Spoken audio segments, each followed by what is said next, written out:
Hello everyone, नमस्ते अनि स्वागत छ हजुरहरूलाई हिमालय किचनमा। आज म हजुरहरूको लागि लिएर आएको छु एकदमै मिठो गरिएर सजिलैसँग बन्ने गिलो चटपटेको रेसिपी। ल अब यसको लागि मैले यहाँ एउटा भाँडालाई बसाएको छु र यसमा म राख्दैछु 2 ठुलो चम्चा बेसन र बेसन राखेपछि मैले यहाँ राखेँ 1 कप पानी। अब यसलाई एकदम राम्रोसँग यसरी मिक्स गर्नुपर्छ। यसमा डल्लाहरू पर्न दिनु हुँदैन।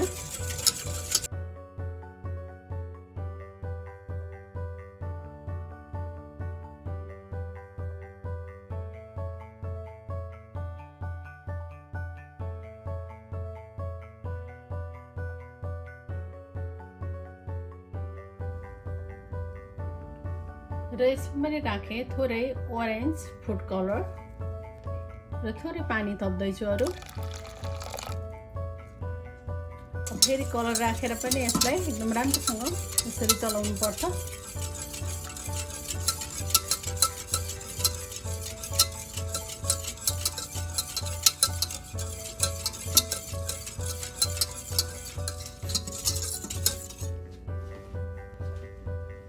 र मैले यसमा राखेँ थोरै नुन, फेरि चलाइदिउँ। अब यसलाई चाहिँ एकछिन उमाल्नु पर्छ। र यो उम्लिन थालेको छ र उम्लिँदै गएपछि यो हल्का बाक्लो हुन्छ र यसमा म फेरि राख्दैछु अलिकति पानी। यो चाहिँ धेरै बाक्लो पनि हुनु हुँदैन र धेरै पातलो पनि हुनु हुँदैन, ठिक्कको बनाउनु पर्छ यसलाई। अब पानी राखेर फेरि के बेर यसलाई एकछिन उमाल्नु पर्छ।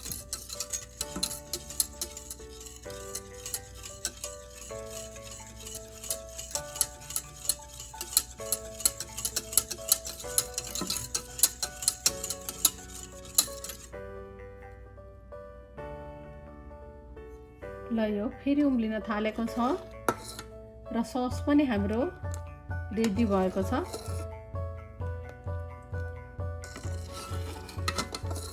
अब यसलाई हल्का सेलाउन दिनुपर्छ।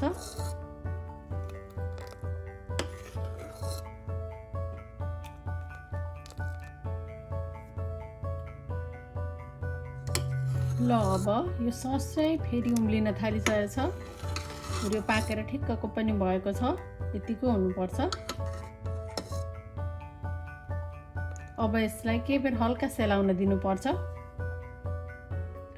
बेसनको सट्टामा चाहिँ मैदाहरू पनि लिएर हजुरहरूले बनाउन सक्नुहुन्छ। ल अब चटपटे बनाउनको लागि मैले यहाँ एउटा बललाई लिएँ। यसमा मैले राखेँ एउटा मिडियम साइजको प्याज, 1/4 कप काँक्रा र 1/4 कप मुलालाई यसरी काटेर लिएको छु। यो भेजीहरू चाहिँ यही राख्नुपर्छ भन्ने छैन, आफूलाई के राख्न मनपर्छ त्यो राख्दा हुन्छ। एउटा मिडियम साइजको आलुलाई राखेको छु र मैले आधा पकेट जति यो मामा चाउचाउलाई राखेको छु। हजुरहरूले पुरै राख्नुभयो भने हुन्छ। एउटा मिडियम साइजको टमाटर, 1/4 कप हरियो केराउ, यसलाई मैले 5 मिनट जति बोइल गरेर लिएको छु। हजुरहरूले काँचै पनि राख्नुभयो भने चाहिँ यसलाई एक रातभरि भिजाएर लिएको मैले। र मैले यहाँ लिएको छु 2 ठुलो चम्चा जति दालमोठ र 1/4 कप चाहिँ रोस्टेड चनालाई मैले राखेँ।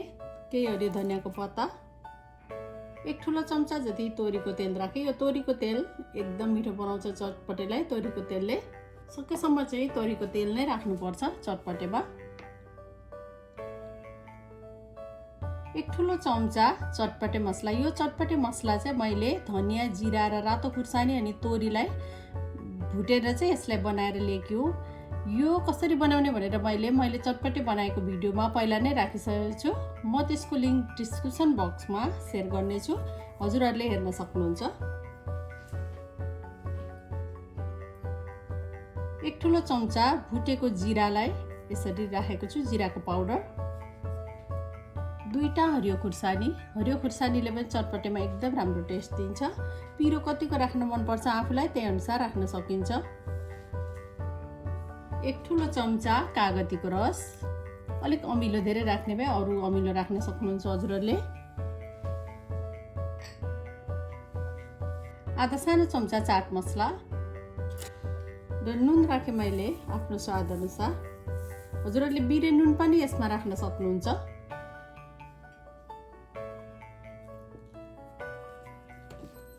अब यसलाई एकचोटि मिक्स गरिदिउँ।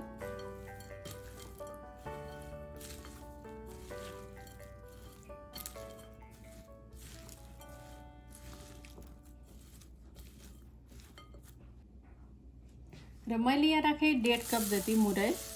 अलिकति धेरै थोरै राख्न सकिन्छ, यो मुरै पनि आफ्नो इच्छाले। र अब म राख्दैछु मैले अघि बनाएको सस। सस पनि आफूलाई कतिको गिलो बनाउन मनपर्छ त्यही अनुसार राख्न सकिन्छ। अब यसलाई एकदमै राम्ररी मिक्स गर्नुपर्छ। जति हामीले मिक्स गर्यौँ राम्ररी त्यति नै मिठो चटपटे बन्छ।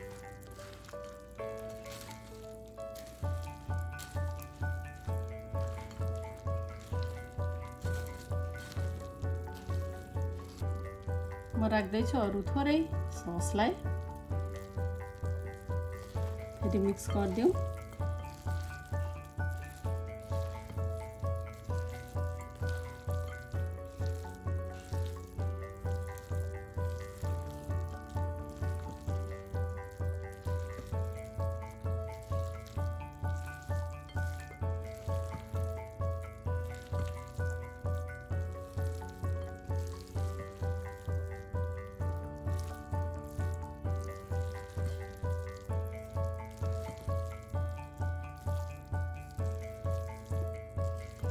ल एकदमै मिठो गिलो चटपटे चाहिँ अब बनेर खानको लागि रेडी भएको छ।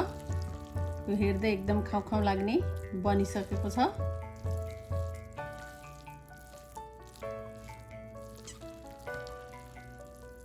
यसैगरी हजुरहरू पनि अमिलो पिरो चट्ट परेको गिलो चटपटे बनाएर खानलाई अवश्य पनि ट्राई गर्नुहोला, बनाएर इन्जोय गर्नुहोला।